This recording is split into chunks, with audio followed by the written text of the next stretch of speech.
Yeah, some of the books have great titles though. One of my favorites is Return of the Living Dad. I want to read that. Oh my god, that's great. That has Benny in it. I think the dad in question might be Benny's dad. I don't know though. There's one called Christmas on a Rational Planet. Okay. Sounds pretty cool. That does sound pretty cool to me. I don't know about you, but yeah, I know. The Also People. The Left-Handed Hummingbird. What? Huh. Strange England. Sounds ominous. Sky Pirates! Exclamation point. Ooh, you gotta have an exclamation point after that. The Death of Art. The Death of Art. Wow. Yeah, these are all books I have not read. That sounds like a think piece, like in like the New Yorker. Salon. Yeah, exactly, exactly.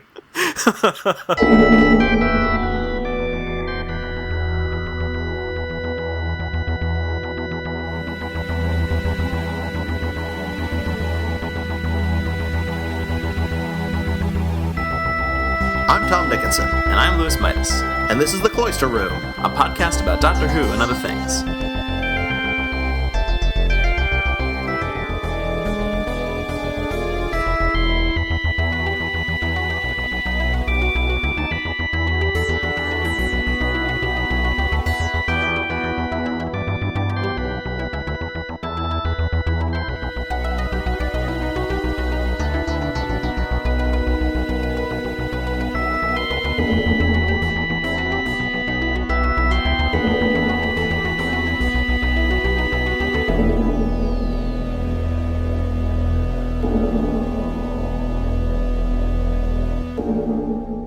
All right, so human nature.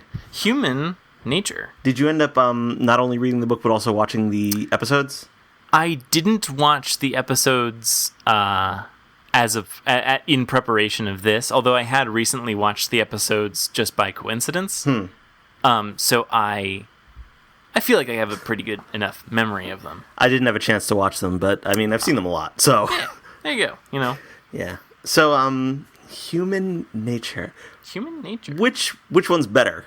Oh my god, I knew you were going to say that, and I don't know. I don't know either. You know, but the thing is, like, there are so many things in this that I like. I think I like better than in the actual television episode. But then there are some aspects that I feel like the television episode did a little bit better. Yeah, well, there was stuff you could do in television that you can't do in. Like I think the way the villains were portrayed in the book versus on TV, it was just like completely appropriate to the different media. Yeah. Like in the I feel like the performances on TV were very important. Like especially with regard to Son of Mine and Mother of Mine, which were both great performances. But Yeah. so you can't decide which one's better. Is that because you like them both so much, or you hate them both so much, or you're just so middling on both of them? No, it's because it really is because I like them both so much. Okay, I just want to make sure. Yeah, no.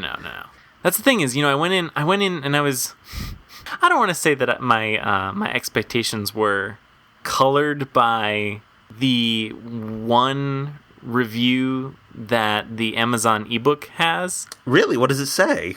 It's like, hang on, I want to bring it up. At least there was one when I bought it, and I don't know because I think they re-released it, right? That was the. So, I mean, I imagine that there are other versions that have accumulated more reviews, but it's weird because it was so meh. Actually, okay, well, no, it's like a this is shorter than I remembered it was. The only review, which is also, I guess, marked as the most helpful, is 3 stars, and the title of the review is "Actually Rather Disappointed in This Book," and then the body of the review, which I will read in full, is "Actually rather disappointed in this book.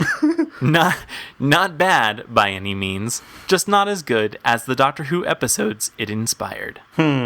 Well, I mean, it's regarded by many to be the best Virgin New Adventures book. You know, I really believe it. But if anything, it affirmed to me that I really need to read more of these books. Yeah.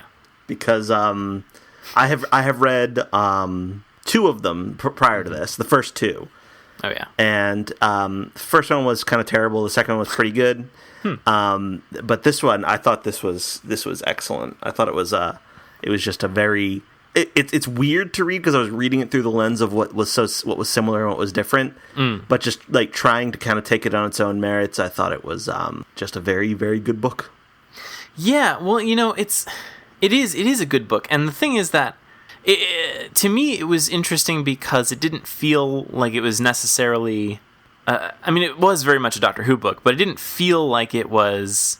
I feel like books that are based on like other media, like in situations like this where you have a ton of books that are written based on something else, based on like a show or a movie franchise or whatever. I feel like they tend to be written in kind of a weird way. I guess you could argue a bad way, but I'm just thinking in terms of like, I feel like that a lot of times the language is such that it feels like it's making too many references almost. Like it'll drop and it's trying too hard to like alien or something. Like I'm doing a poor job of describing this, but it's like it feels like it wouldn't be a real book. Yeah, well, I mean, having been like a big fan of Star Wars books growing up, a lot of them felt like the entire purpose of the book is like, hey nerd, you can't possibly get enough of Star Wars, so here's some shitty Star Wars, and it may not be good, but you'll take it and like it. Yeah. And I do kind of feel like the new series novels, some of them, I think I've read 2, and they weren't like unpleasant to sit through. Yeah. Because the fact that it is basically true about me that I can't get enough Doctor Who, but right. they weren't like good in the way this is good. Right. Like this is a good book. I would hand to someone who maybe wasn't that familiar with Doctor Who. And say, here, this is just a good book on its own merits. And it might be a little confusing to them, but it was a little confusing to me because there seemed to me like there was a lot of continuity stuff related to the stuff around it that just soared right over my head, or I had only the vaguest notion of what they might be talking about, and I was like, okay, well, whatever, I guess we'll just roll with that. Yeah. Rolling is fine. Yeah, like all the stuff, I wasn't sure if I was meant to know, well, and I guess no, I'm not meant to know, like, what Benny's backstory is. I mean, like, you get like a... If you had read the previous books, you'd know. Right, exactly. And I sort of, and there was some kind of foreword by Paul Cornell who in which he talked about how you're going to notice some continuity things, and so I was ready for that. I was prepared, and so no, it didn't really bother me at all, and I just kind of rolled with it. Yeah, he also mentioned, and this is the forward in the new edition of the book or ebook. He mentions like owls are messengers of Rassilon. Oh, and it's like, okay, well, sure. I don't really have any context for understanding why that would be the case or what that means in the context of the book, but there sure are some owls in it. There sure are. You can't get past the fact that there are multiple owls. Yeah. So yeah, But yeah, so I mean, like, it is mostly standalone, and it does read. I mean, I feel like I didn't need to know. Like, I'm not being constantly reminded that this is happening in the Doctor Who universe. I mean, it's mostly just... It's a standalone story that takes place in 1914, I think. Is that what it was? Yeah. Yeah. So, it's mostly standalone, and, obviously, there's some Gallifrey stuff. There's some Gallifrey stuff. Romana's in it. Romana is in it. Very briefly. Yeah. That was kind of a surprise. I mean, like, not... Like, I just wasn't expecting that. Because obviously I was going based off of like what was in the final TV episode, but it's I did really like it, but it's just it functions on so many levels because it is a very like on top of being a good story, it's also just a very interesting Doctor Who story, and it's an interesting it's interesting to me that no one had thought or no one had actually gone and done a story where the Doctor becomes human, and so it's an interesting concept that I'm glad Paul Cornell thought of it. Yeah. I mean, like, it's very clearly the Seventh Doctor when you read it. Like, I mean, I couldn't even imagine David Tennant doing this if I tried. Yeah, nor could I imagine any doctor but David Tennant reading the John Smith lines from Human Nature. Yeah. So even though it is like a different person from the Doctor, it's still clearly like a reflection of that incarnation of the Doctor. Yeah. Like I definitely heard Sylvester McCoy's voice in my head the whole way through. Oh yeah, absolutely. Yeah, I think that comes out really well, and it's just so interesting, and I do kind of think like. I feel like here he's almost more himself than like I feel like there was a starker contrast almost. I mean, it's a little hard to compare the two, but I feel like there was a bigger difference between the human John Smith and the David Tennant Doctor than there was here and the Seventh Doctor. I mean, maybe not so much. I think a lot of that was down to performance in the episode. That could be, yeah. That's true. Whereas you don't have that way of differentiating it here. Yeah. And I don't know how well McCoy would have done with that stuff, because I don't think he's as versatile of an actor as Tennant is. That's true. From what little I've seen of him. Yeah. Other than Doctor Who, I mean, I've seen him in the first Hobbit movie.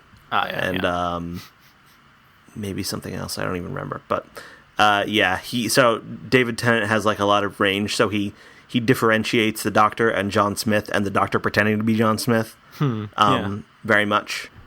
Yeah, I don't know. I kind of felt like he retained more of his doctorness. Like there's a stuff in the library where he is actively, even though he's not the Doctor, he's still actively trying to avoid fighting, and he's like trying to work things out in his head and using his mind as opposed to fighting. Yeah, I mean, as far as I can remember. There's not a whole lot of that in the TV episode. It's more the Doctor seems more willing to like fight and stuff. And he seems more like ingrained in his time and place. Yeah. Whereas the McCoy version of John Smith is definitely the odd man out constantly.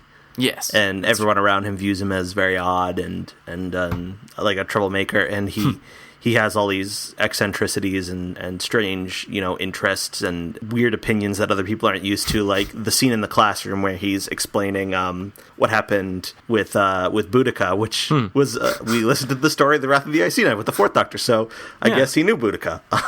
I guess he did, but he doesn't remember having known her, and he gets very explicit about the fact that her daughters were raped and the whole the horrors of war, which is it's not something that the kids in his class know how to deal with, because they're more used to like the whole notion of like glory and honor in war.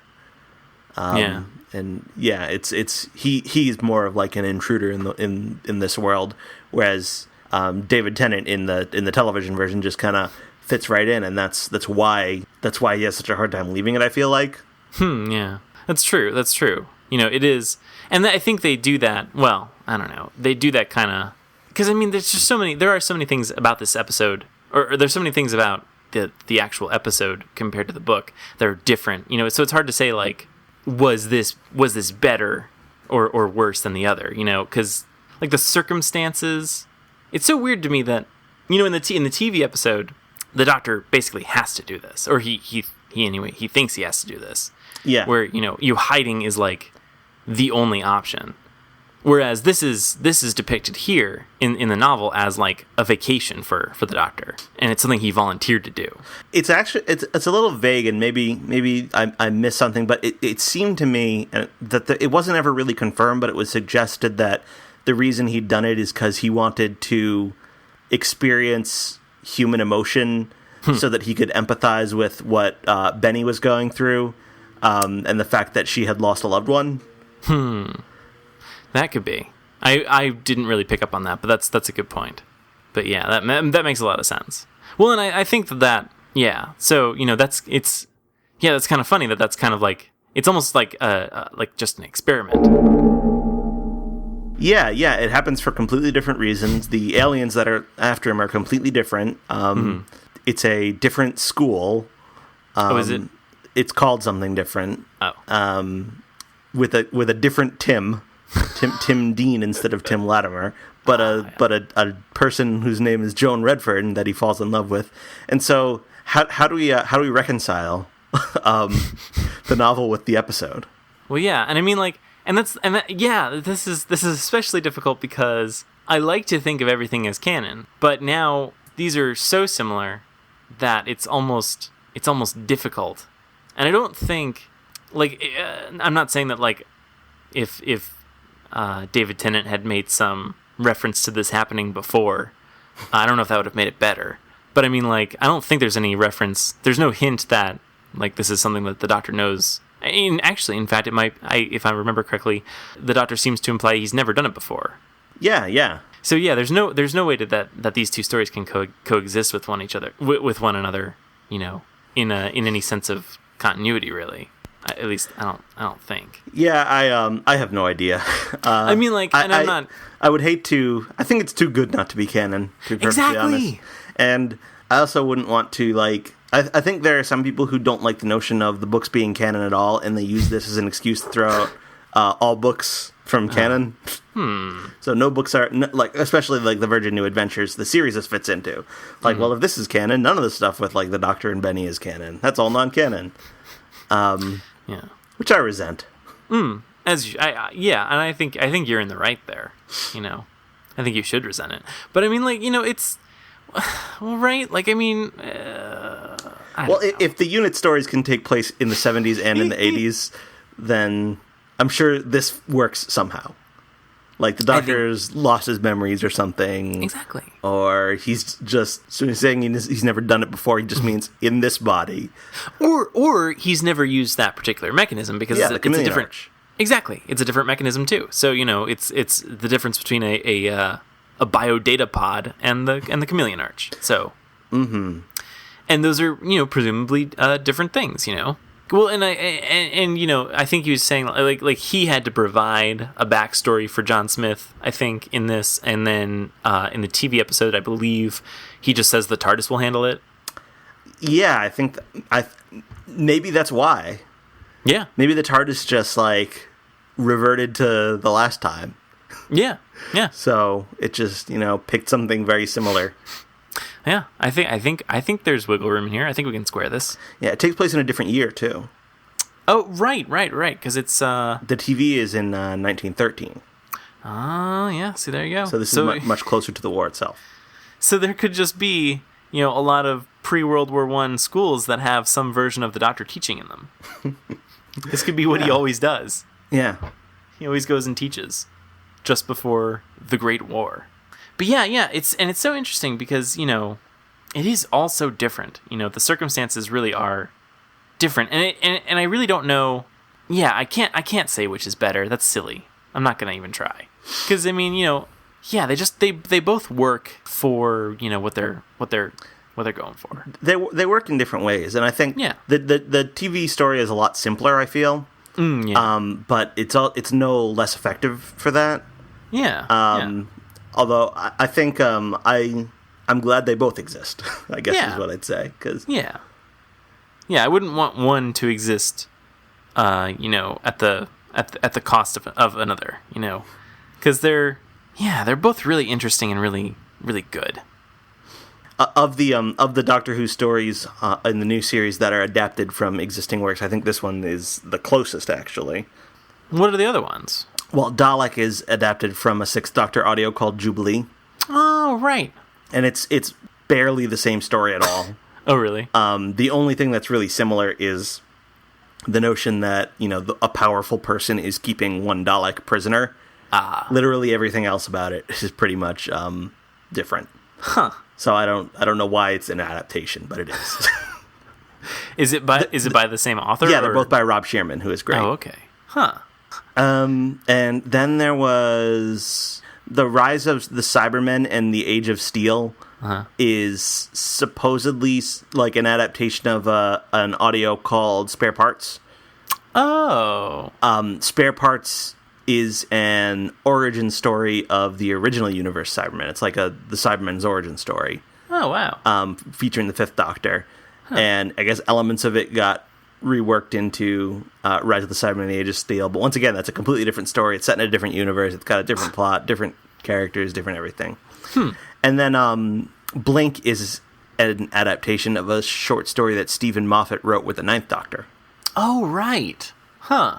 Right, and it was like Sally Sparrow was like a kid, right? Was a little girl. Okay. And the Weeping Angels weren't in it or anything. The only concept was like the Doctor communicating with this little girl, in like an asynchronous manner. Huh. Interesting. Yeah. So like this is, yeah, and those you can almost say like those are vague enough. Where like, yeah, sure. I'm sure a lot of universes have Cybermen that come about the same way, with these elements. I'm sure a lot of powerful people have Daleks locked up somewhere. It's reasonable to assume that those adventures could happen more than once. Yeah, they barely even register as a coincidence. Sally Sparrow's a bit of a coincidence, but it's not that much of a coincidence. Yeah. It's just, two people with the same name. That's right. That's happened before. Sure. But yeah. Huh. Yeah. That's the thing is, yeah, there's so much here. It's so weird. I mean, like, you can kind of turn your brain off and just think like, okay, this is a self-contained story, just like, anything else that doesn't make sense in continuity is a self-contained story. Like, just like Scream of the Shalka or whatever. I feel like that's almost like the power of having, I don't know, like, in my mind, I can almost compartmentalize different Doctors and say like, okay, well, yeah, this is a different Doctor, so this is just a different, I don't know, storyline or something. It's just, they can all exist. They can all exist together. Because they're different people. Yeah, I think it's best to kind of approach each thing on its own terms. Yeah. So. Yeah, I wouldn't. Yeah. What did you think of Benny? Because this is the first time I've encountered her ever. Right. Yeah. But I really liked her as a companion. She's like really capable and really interesting, and she's like really good on her thinking on her feet. And I think those are good qualities. Yeah, her backstory, she's a professor of archaeology. Oh, okay. Who the Doctor and Ace meet in the novel Love and War.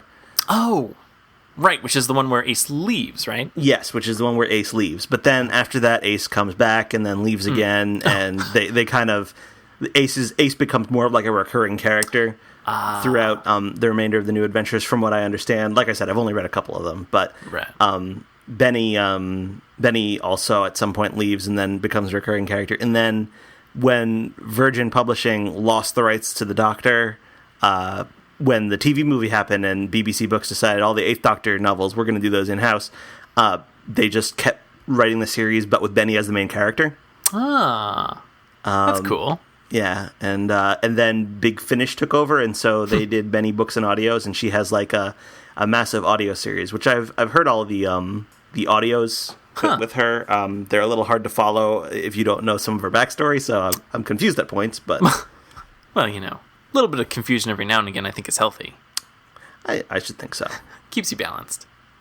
But yeah, so I had the benefit of, while reading this book, I had Lisa Bowerman's voice in my head because she plays Benny and is fantastic, which I presume you didn't have. Not unless, like, she sounds exactly like I imagined this. I mean, it could be that I conjured up, like, an identical image, but it would have been completely by accident.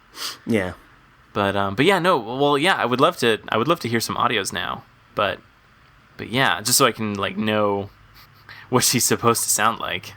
If I would recommend one, it would be, they recently did a box set about a year ago called The New Adventures of Bernice Summerfield, which features the Seventh Doctor, Benny and Ace meeting up again. Cool. And it's an interesting storyline. And they did a sequel to it called The New Adventures of Bernice Summerfield Volume 2, which I haven't heard yet. But yeah, I might have to check that out. Yeah, because I really do. I like her as a companion. So she is very funny. I like her dry sense of humor. Yeah. I like that she doesn't take bullshit. She's smart. In some ways, she's smarter than the Doctor, but obviously not in, like, the Doctor has all the ways in which he's smart, but she's just very down to earth and practical. And and she had a lot of very funny lines. Like, one of them was something like, I forget what the exact one was, but it was like, "Don't tell me beer isn't a solution. It's a solution of it's a solution of hops in yeast," or whatever she said it was. Anyway, it was very funny. I can't do it justice, but it was funny. Yeah, no, I agree. Yeah, I do like her. I do think she's a fun and interesting companion. And I think I understand what you're saying about her being in some ways smarter than the Doctor, and I do think she's a good foil for the Seventh Doctor because he's more kind of like, I don't know, absent-minded and sort of out there. You know, he's even here. You know, I don't know how much he does this in the TV show because I've only seen a few of his episodes, but he definitely was doing a lot of the missaying just like aphorisms. Yeah, which I know was big in Time on the Rani. That's the story I identify it most with, but there's a little bit of it in other stories. Yeah, and he's that, and he's also kind of like, I don't like, he will talk in circles, and he's very mysterious, whereas she's just very straightforward.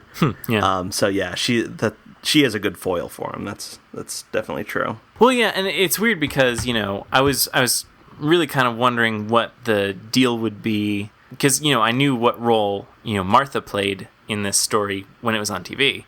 But I didn't know what role the companion would play for you know, in this, and you know, it's a different one because it's very different, yeah. But it's still good. Like it's one of those things where it's completely different, but I wouldn't say it's like better or worse. It's just like different. But I really do like it. I think she's much more of an active participant in the story than Martha was. Yeah, that's true. That's true because Martha kind of takes on this lower status because she's employed by the school, but she's like a maid or whatever, and so she's and obviously because, you know, here Benny is claiming to be John Smith's niece, which, you know, you can get away with because, you know, they're like the same ethnicity, whereas you couldn't really get away with that in you could kind of get away with it in the TV show if you wanted to, but it makes a little bit more sense, I guess, that they wouldn't be related, and so there's less of like a family connection in there. So, like, you know, the Doctor doesn't like trust Martha as much as, or I should say, John Smith doesn't trust Martha as much as like John Smith trusts, or, you know, trusts or is sympathetic towards Benny here.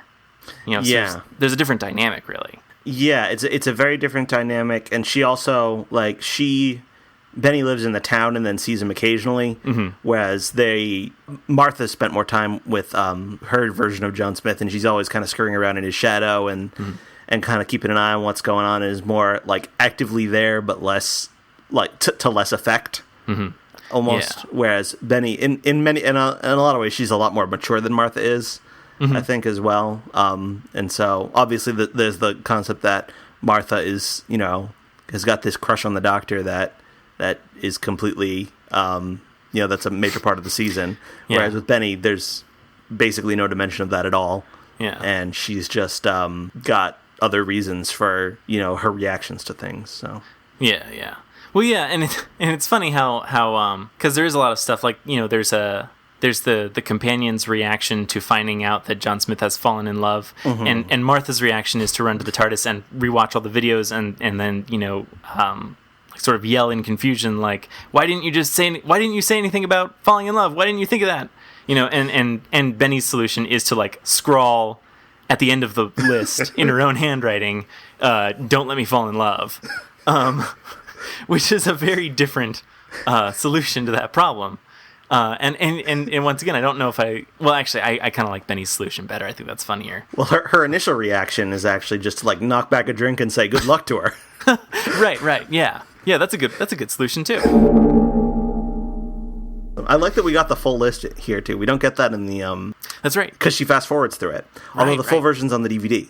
Does it also include pears? Yes. Oh, that's great. I think that's important. One part of it is that the full version is on the DVD with David Tennant is non-canonical. I would have to say, because it's just David Tennant rambling for a while. Oh. He reads a bunch of items. One of them is pears. I don't know why they cut that out of the episode because that's great. Right. But then he starts rambling about. It's just David Tennant rambling a while about bands that he likes.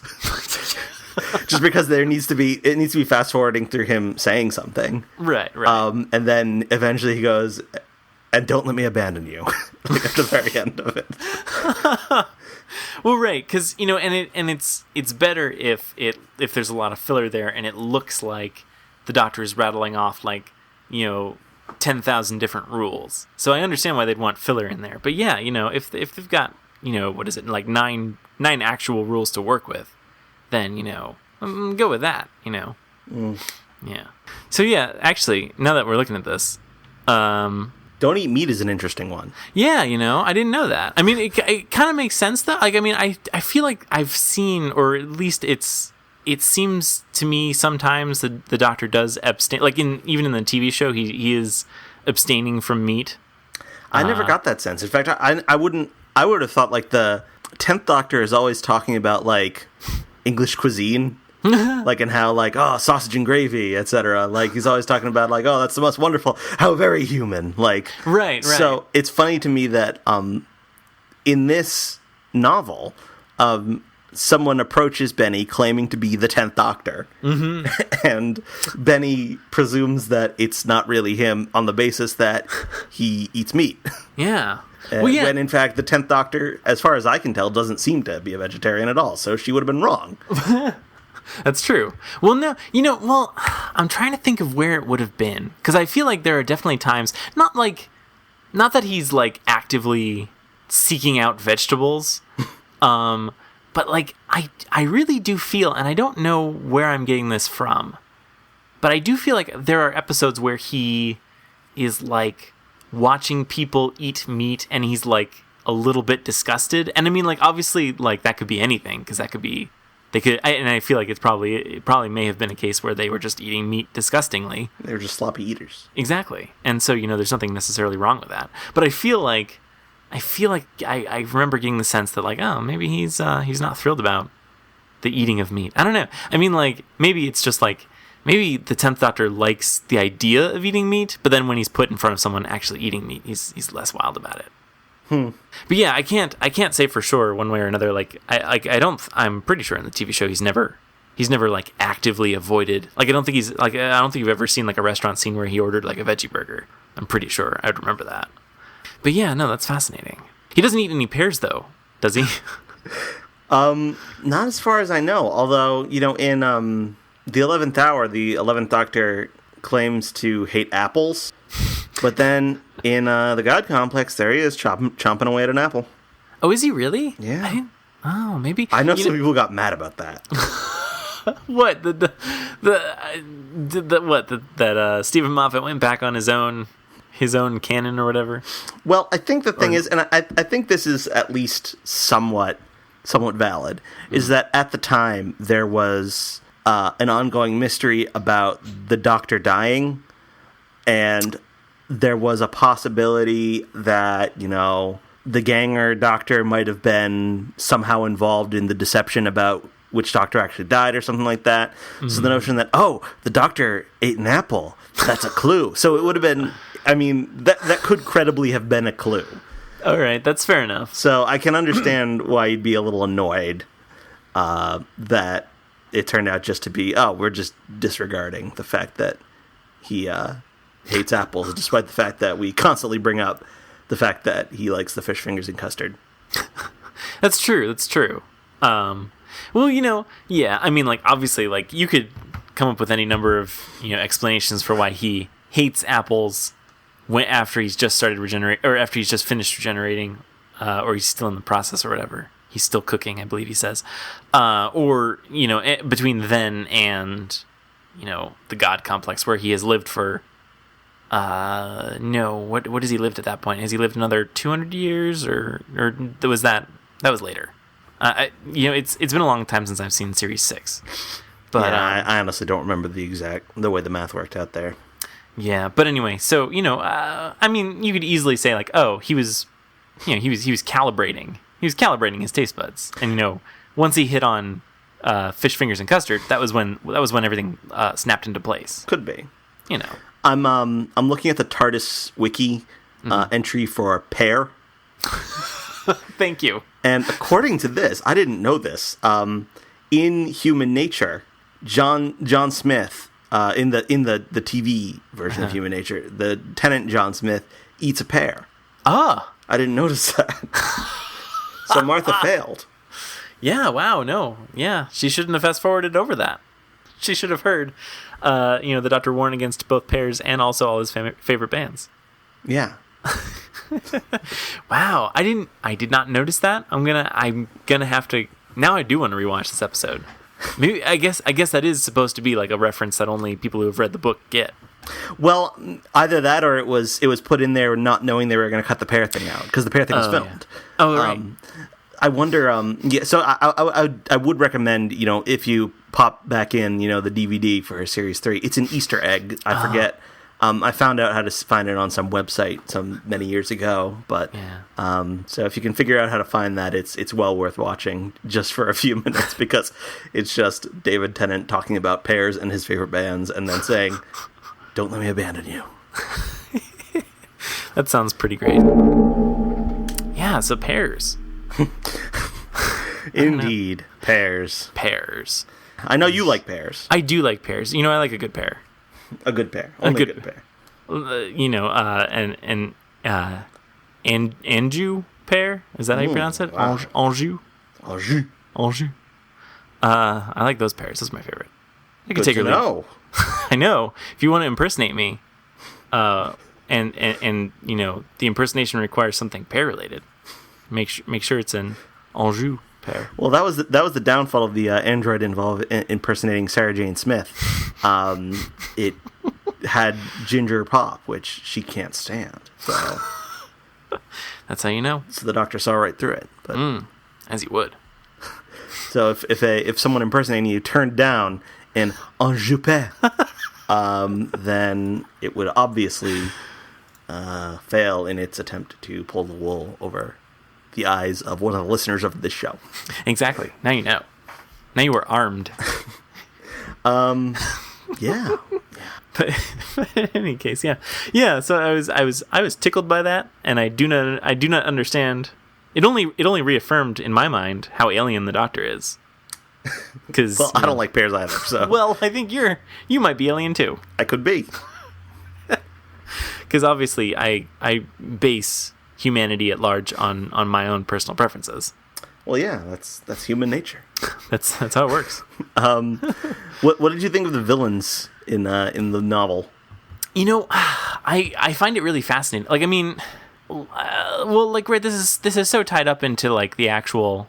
Once again, I'm comparing it to the TV show, and also like just the circumstances surrounding the plot. And I can't say whether or not I like these better or worse than the TV show, but they are interesting and they're fascinating species. At first, I was confused as to how you could have a family of 6, and they all like bud from the previous one, and then it stops. Like, I didn't understand how that could evolve, but then I guess it was helpful that Tim had absorbed enough knowledge to not saying it to anyone specific, but just thinking about every 100 years the queen lays an egg, right?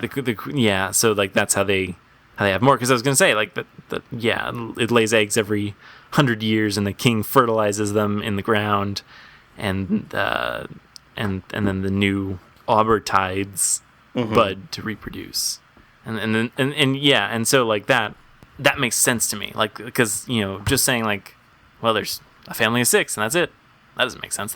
You can't evolve anything that way. But yeah, so they're an interesting species, and it's a fascinating concept that like, oh yeah, they'll use this biodatapod technology to absorb Time Lord DNA or biodata, I guess. Yeah. And then they'll have much longer lives because they can regenerate, and I guess bud a new descendant with every regeneration, I guess. Right. So that allows your family to be much bigger. I thought it was a little hard to keep track of them all and remember which one was which. Yeah, right, because they're all referring to... Because normally, you refer to one character as father, and then you think, oh, father's got a bunch of children. There's father and mother. They're the heads of it, or whatever. But here, it's like everyone's referring to everyone else as, father and mother, because they all came from different fathers and mothers, even though they're all related. Yeah. So it's like 6 generations, and that's hard to keep track of.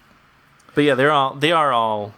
Yeah, it was especially hard when they first get introduced, and one of them is calling the other one son, but then the other one's calling that son father, and it's just ugh.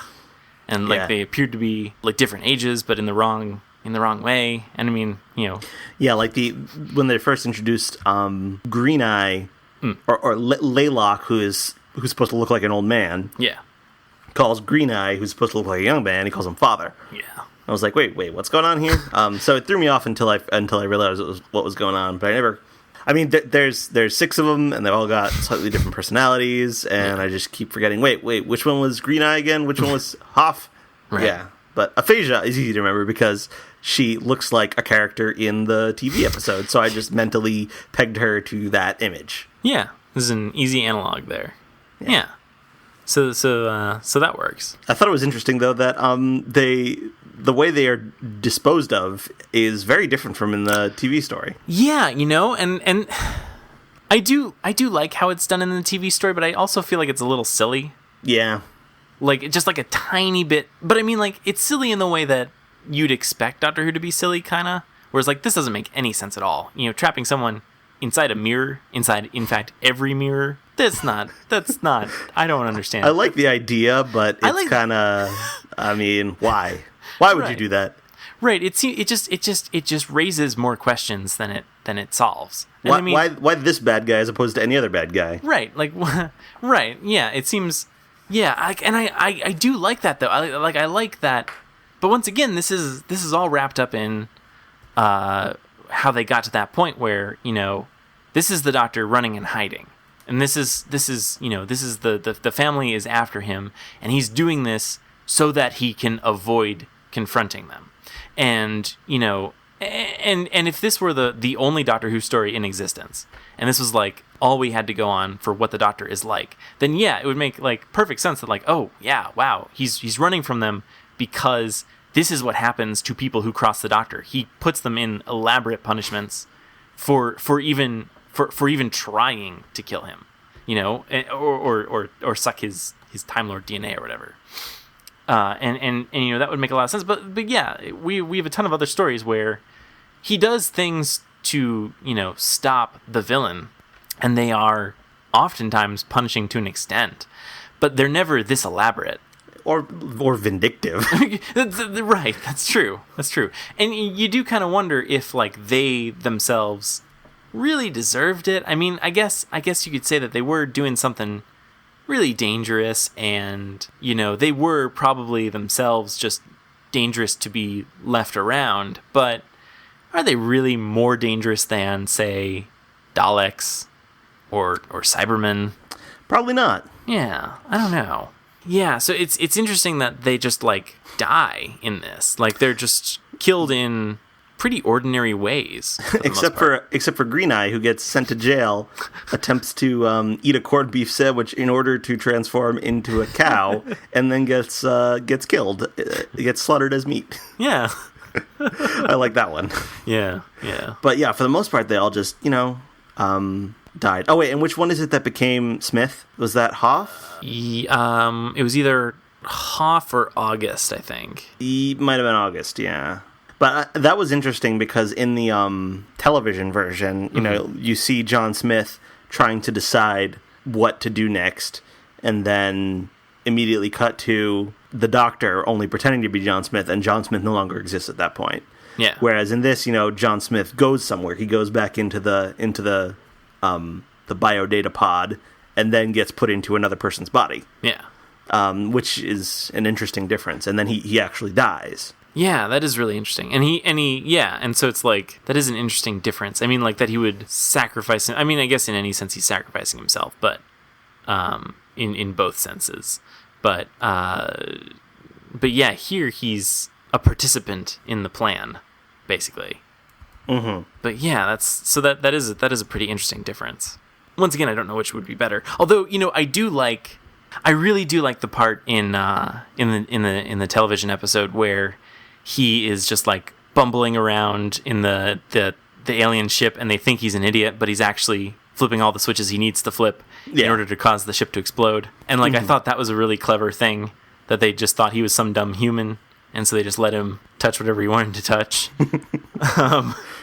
And that was like a good trick. But and once again, this is so different because he fools them in different ways, because in the TV episode they can smell him, or they can smell the Time Lord whatever. He uses ventriloquism of the nose. Right, which is just it's so beautifully nonsensical, and I can't really fault Doctor Who for doing something so beautifully nonsensical, and just saying like, yeah, the Doctor's just using scent ventriloquism, like, sure, like who's to say that there isn't some you can't master that? Who says you can't?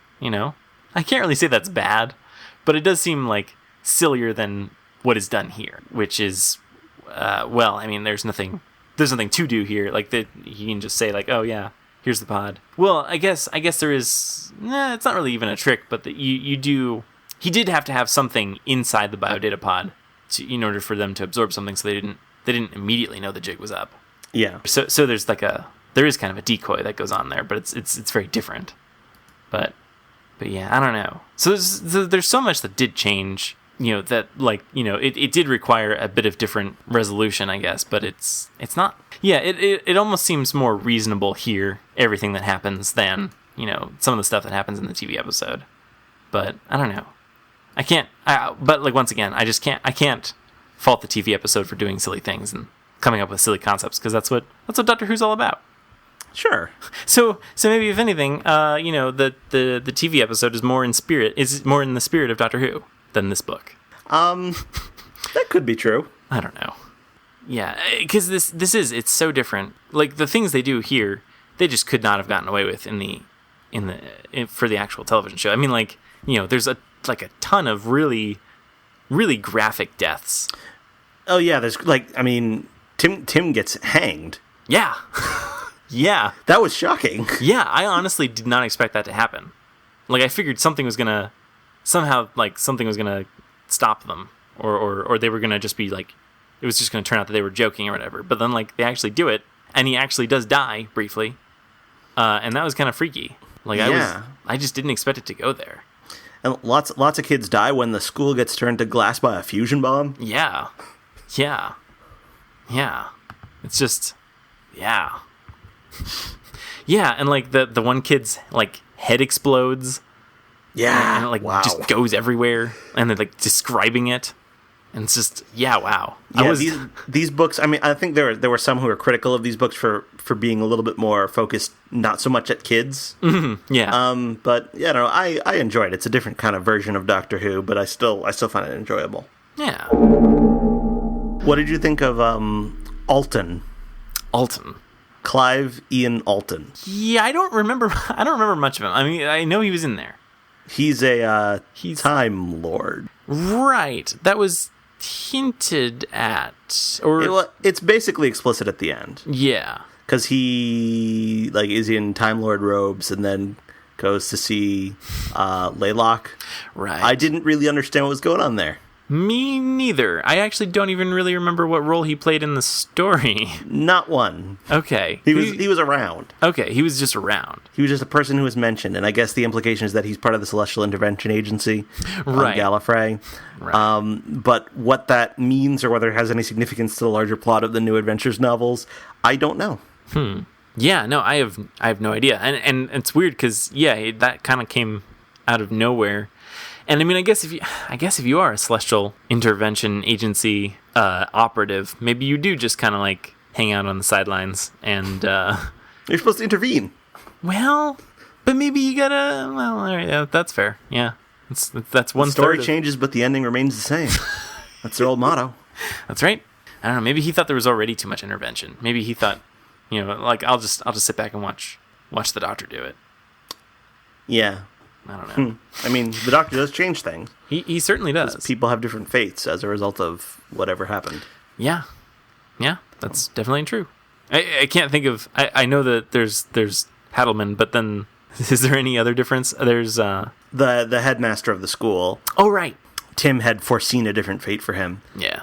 Tim's interesting. Like Tim, because like it's a very different Tim from the television episode. He's in here. He's like a pseudo Time Lord almost. Yeah, and there was a bit of like the Doctor's personality imprinting on him, I thought, in the TV version, but he didn't like take on Time Lord qualities. He didn't regenerate or whatever, or come back to life or anything like that. And like, once again, I don't know which is a better way to do it.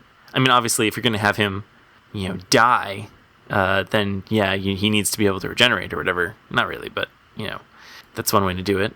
But yeah, it was interesting. It was really interesting that he was kind of just like, he was like sensing the timing of things and like figuring out where he needed to be in order for things to happen as he wanted them to happen, which is, I guess, a very Seventh Doctor thing.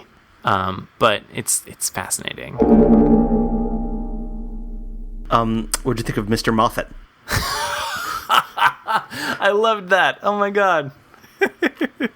I just loved, and at first I was like, okay, because when he's first introduced, the last name is spelled the same, so I'm like, okay, I guess this is like this could just be a little nod to Stephen Moffat, and then like in a later chapter, we actually get like a full description of him.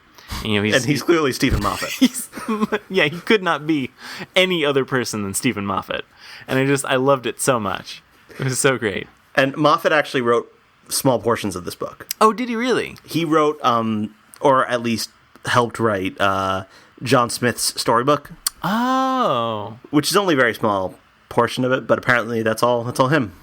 That's odd. Why would he write that? Was it just like a thing? Like, was it just like Paul Cornell wanted him to write it or something? Or probably something like that. I don't know the exact details, but apparently the sort of plotting of this novel was a collaboration between Paul Cornell and another New Adventures writer named Kate Orman, and they kind of worked out the plot between them, and then Cornell went off and wrote it, and then I don't know how Moffat became involved, but at some point he did. Interesting.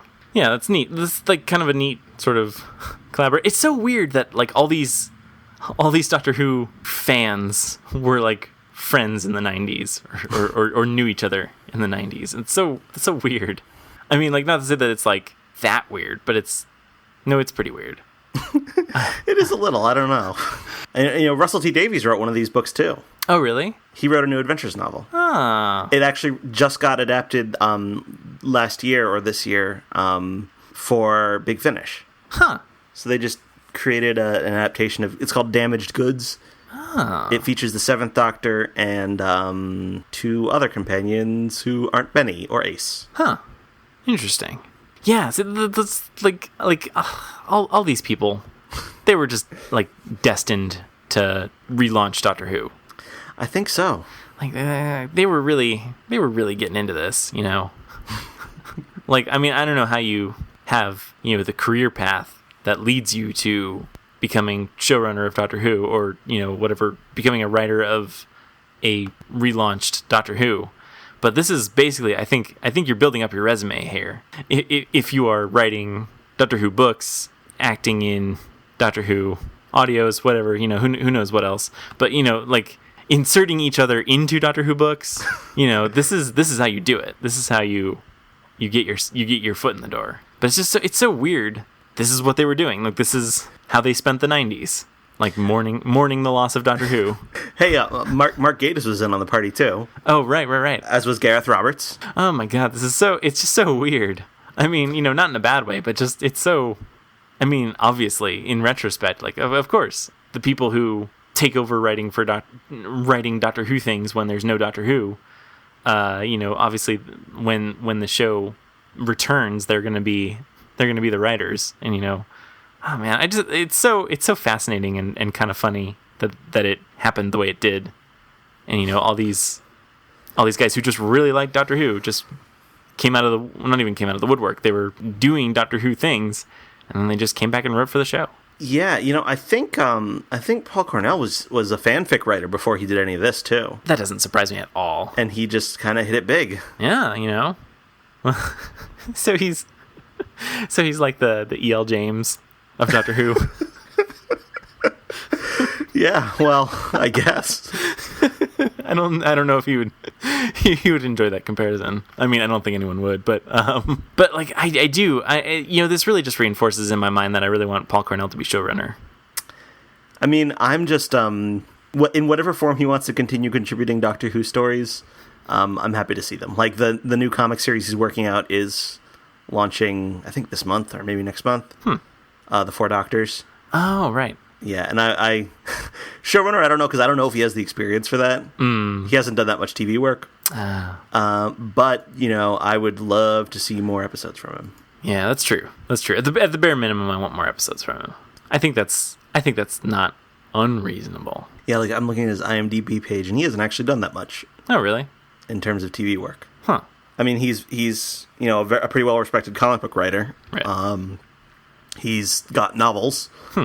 And I think I probably said this when we talked about Scream of the Shaka, but I do definitely recommend his current series called The Shadow Police, which is a lot of fun. Right. Maybe showrunner's not the job for him.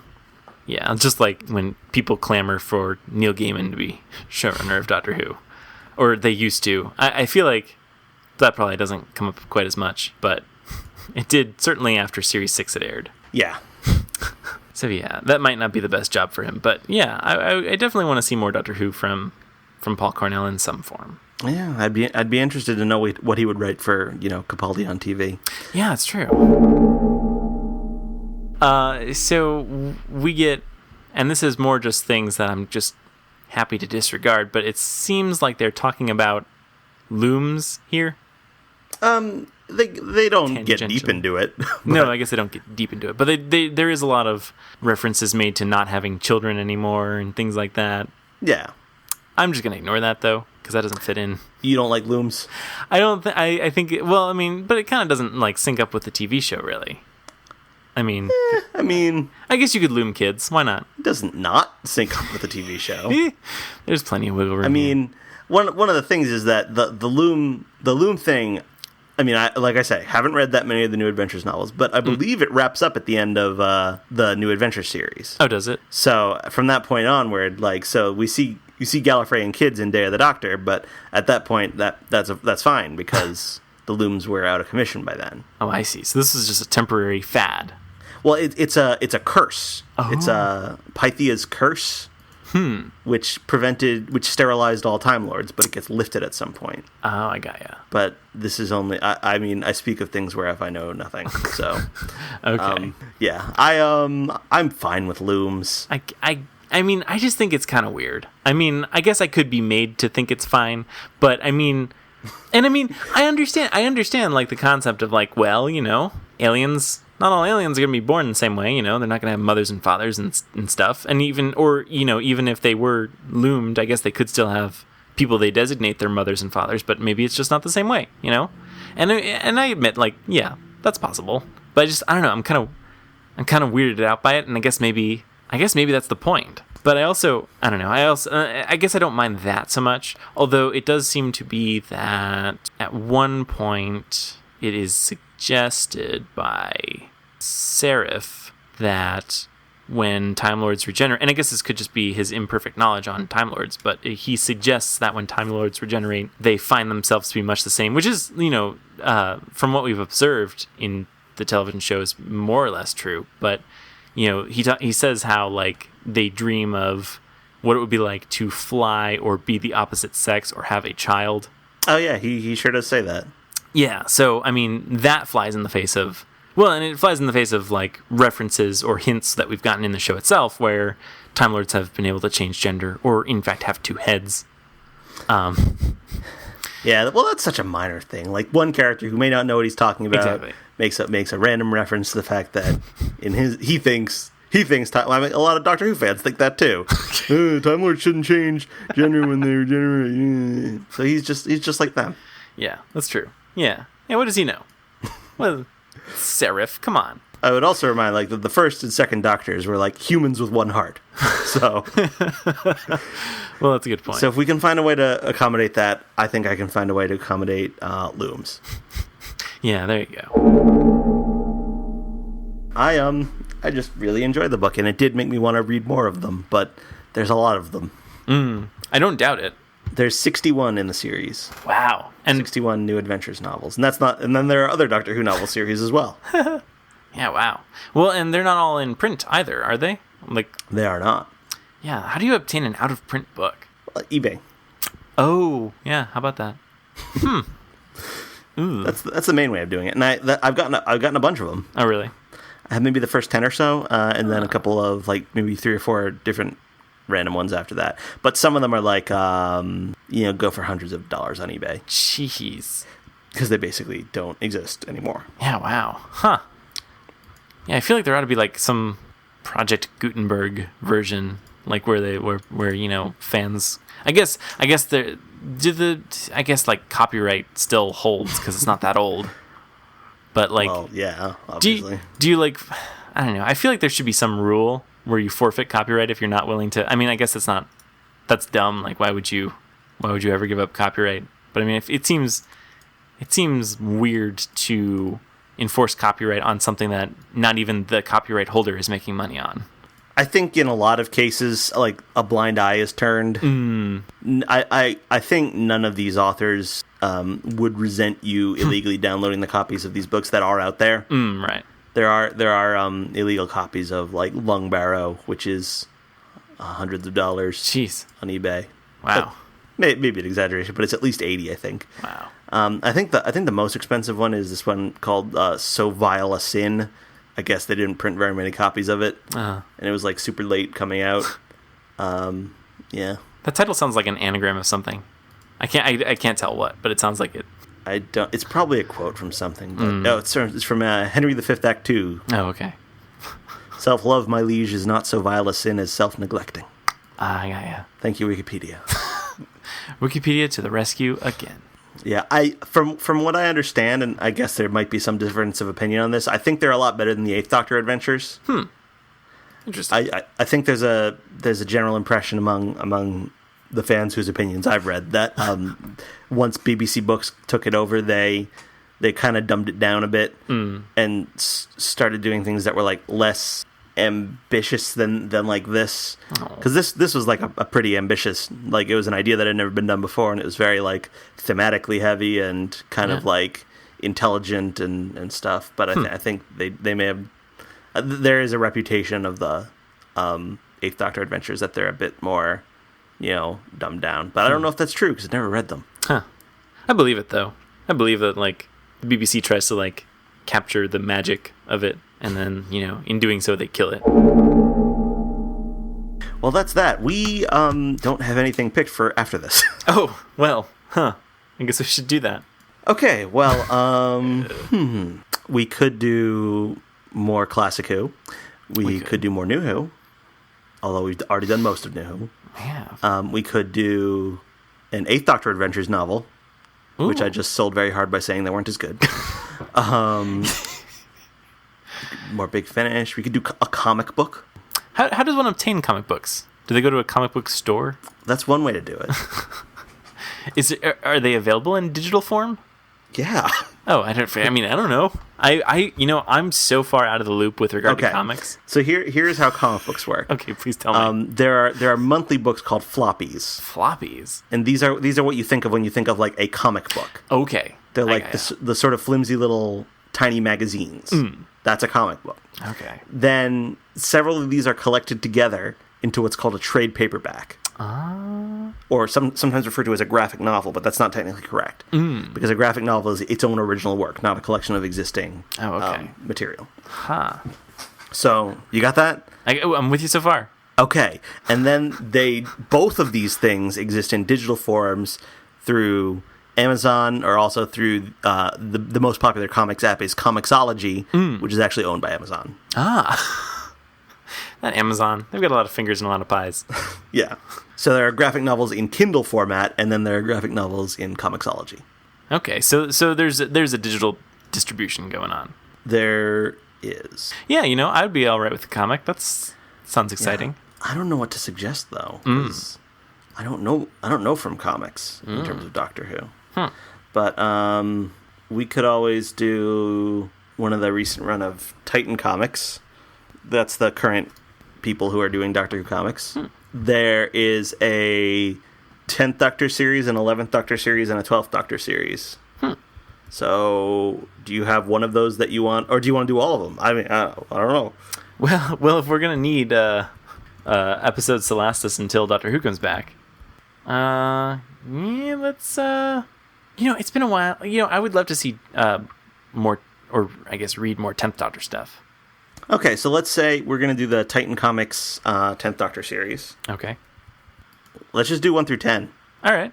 And then if we're feeling it, in additional episodes, we can look at other comic stuffs.